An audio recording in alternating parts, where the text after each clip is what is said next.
Yes, yeah, one change. Marsh misses out, and Webster's debuting. Just talk us through that process.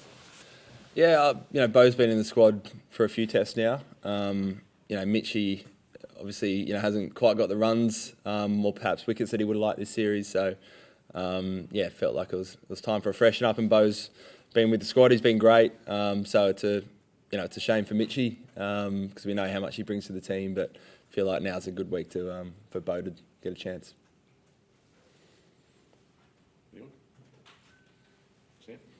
Pat, it's obviously a tough conversation to have with Mitch as well. How did he take the years and what did he say about him? I guess signing autographs and getting around the team? He totally understanding. I think his words were, didn't not necessarily blindsided. He knows he hasn't scored the runs or wickets that he would have liked, so that makes you vulnerable. Really excited for Bo. That's he's.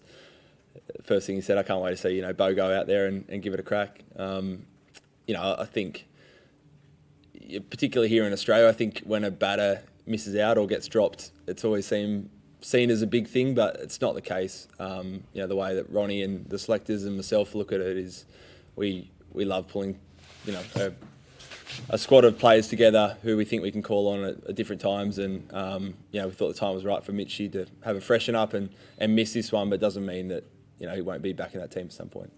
Right, on the right. Just on ball, Pat, like how much of it has to do with the fifth bowling option and you wanting that fifth bowler to bowl more overs, and what does he offer to you, with both his medium pace and his spin? Yeah, that was definitely a factor. Short turnaround. I think it's always nice to have kind of a fifth bowler that perhaps. He bowls quite a lot for Tasmania, so if we need to call on that, we can. I think, firstly, if you're going to bat six, you pick for your batting, which I think he's shown his shield over the last couple of years when he takes the game on, and he's really changed some games from Tasmania. But I'll sit down and work that out today. But I think particularly that pace bowling's Bo's going to be handy, and we've got obviously Nath, but also Trav with some handy offies when needed. So in terms of the with Mitch, are you going to need him to bowl more in future? Should he come back in, relative to what he's been able to do this series? Is that a broader conversation? Not necessarily. We've spoken about it a lot. He was in the side this summer for being a top six batter. So that's generally a guiding principle when you pick in the top order, not always. So, I think when he's at his best, he gets in the side on his batting alone, and his bowling's a bonus. Obviously, got guys like Cam Green who will be back in the mix at some point as well, who provide some other bowling options. So, no, not necessarily. Pat, yourself and Mitch Stark have bowled a lot of overs in this entire tour. As pace bowling duo, what has been your routine off the field when you're recovering the recovery process? If you can take us through that. Yeah, it's I think it probably starts before the series, to be honest. I was lucky I had a really good lead in, so physically I feel as good as I have for years. That really, that opportunity's set me up really well, and I think Stark is the same. Always kind of carrying something, but we both started the series in pretty good shape. In between tests, it's not much, to be honest. We're maybe walk a few laps, get a massage, jump in an ice bath or something, but we save all our overs really for the game. I just wanted to know, what do you make of the pitch, and will it assist the spinners towards the end of the test match? If you could just give us a lowdown.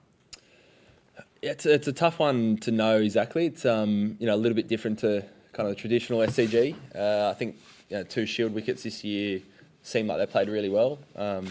Teams were really happy with the cricket wicket. Felt like there was a bit on offer for the for the bowlers, but also runs to be scored. So, looks pretty good. No doubt there'll be some stages where it's pretty good batting, but potentially break up and spin towards the end.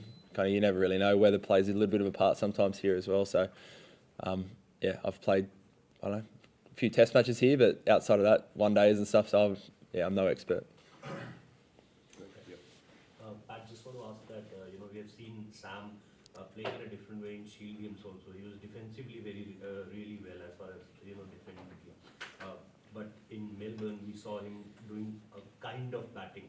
Is there anything communicated by you guys, because he has that other game also to defend it really well, but there he was just playing a different game altogether. So is there a message to Sam Watson from this team, just go hard and go aggressive? I think he showed how adaptable he can be. That takes a lot of skill first of all, but we always encourage our players just to read the moment, play it how they see fit. So for Sam, he sensed the moment was to attack and put pressure back onto the bowlers, and he did that.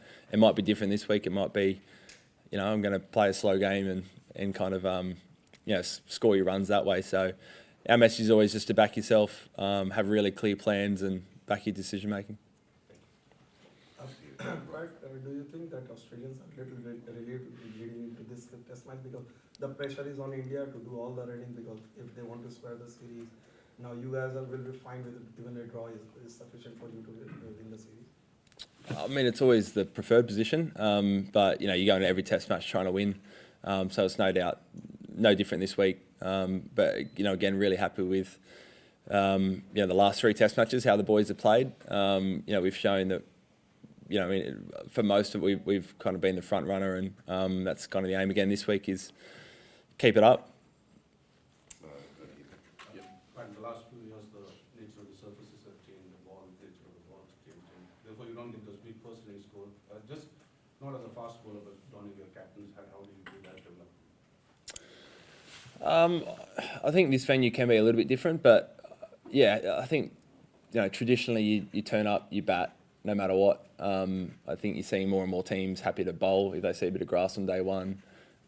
You're not as worried about the back end day 4 or 5, because a lot of the games are happening a bit quicker. So a lot of the time you're turning up and wondering if you're going to take 10 wickets on that day, and if you think you are, you kind of play what's in front of you. I think it's a little bit different to what it has been, even me growing up. But you still get test matches like last week, which are, go the full 5 days, and kind of that more traditional slow burn, which I think is just as enjoyable. Hi Pat, Happy New Year from Mumbai. You are one of the batsmen from Aussies who is seen assured against Bumrah. So have you put some extra efforts to face him, or the IPL has helped you? I mean, last game it helped that I was at the non-strikers end. that certainly helped. He's there's no doubt he's bowling well at the moment. He's always tough. Hopefully by the time I come in, he's well into his late in the day, and he's bowled a fair bit, which makes it a little bit easier for me. But he's bowled well, so I've faced him quite a bit across the world in different formats, and but it always poses a challenge. A few more and we'll finish up. Dan, over the back. Pat, just twofold. One, the fact that the lead the series 2-1 shaped the way you play the game is a force that when you mind at all, trying to withdraw first and then win. And secondly, Shoot Bo has been around domestic cricket for a long time, but how much have you had to do with him over the years, and what's it like as a guy? First of all, no, you're going thinking only about the win. Obviously, if the wicket or the weather or anything takes you in a different direction, then maybe. But that's really it's day 4, day 5 before you even consider anything like that. Bo, I haven't had a lot to do with Bo leading to this series. He joined the squad, I think it was after the first test. He's just been one of those star performers for Tasmania with the bat or bowl or in the field. He always seems to have a big impact. Quite aggressive, can change the game like we've seen, Mitch Marsh or Trav Head or Alex Carey do in that middle order. And he's been great personality around the squad. Even day 5 there in Melbourne, he's itching to get on the field. It's going to be awesome to see him debut. Really love what he's brought to the squad so far. Pat, you obviously had a couple of good innings in Melbourne. India have had Jasper captain, Brody captain. Virat's obviously been quite demonstrative on the field. Like, what's been your perspective on that when India's been in the field? Has it felt like they've had more than one cook, I suppose? I don't know. It's probably not for me to kind of judge on. I'm in my own little bubble, so I haven't noticed anything different from watching on TV or being out in the middle, really. We'll go back over here, Benny. There's been a few waiting, so we're going to finish off, guys. And then You spoke after the Melbourne test about Mitchell Stark's toughness, which, him playing this test, I guess, is testament to that. I was just wondering, you've played with him for a long time. He's closing in on 100 tests and 400 wickets. Like, what's his greatest attribute as a bowler, and how have you seen him sort of evolve from when you were a young player to now? Yeah, I'd say, personality-wise, just his resilience. He's bowled 145 kilometres for 15 years now, it seems like, and a lot of overs. And you just don't do that without always dealing with different niggles or setbacks, and he just grits his teeth and gets on with it. He's the one player who just refuses ever to talk about being rested or rotated. He just wants to go out there and play for Australia, even if he's had some quiet games in the past and people are out to get him or whatever. He's still just he just wants to turn up and play. So I just have huge admiration for him from that point of view. As a bowler, I think he's adapted a lot. Particularly in the last, say, 5 years. He's now got a wobble seam. He uses his bounces quite well. It's not just that get it full, try and swing and hit a front pad. He's got a lot of different strengths. He comes around the wicket to right-handers. So I think he's just really proactive. He knows his skill sets really well, and he's an absolute dream as a captain because you feel like you've got 5 different bowlers in one. sorry, so you did have your hand up earlier, yes. So I just wanted to ask about your batting. A couple of years back, you had publicly said that you were caught between the T20 and the Test ongoing. So what did you do to change? And just not, you did the great knock in Ashes, the World Cup semi-final in India, and here, of course. So how important is batting for Pat Cummins, the captain? Yeah, it's something I've always put a lot of effort into. I'll be first to admit you never quite know what you're going to get with my batting. I think for a while there I was so worried about being like perfect and not getting out that you know in some ways you're kind of batting with your hands tied behind your back. Nowadays I try not to overthink it. Just try and think about scoring areas, playing good shots, not worrying about consequences too much. Just remember batting is about scoring runs, and however ugly it looks, just try and get a few runs basically. Louis. Just with Mitch Stark, like you said, he's the kind of guy who never wants to take a rest, but was there any consideration here, given he's carrying something, and like Sri Lanka, he's going to be a pretty important bowler there? Yeah, you always consider. He went off for a scan yesterday. But got the all clear to play this match. So there's always considerations, but he's it's a big game in the context of series, World Test Championship. It's a home game, so he was never going to miss this one unless he absolutely had to.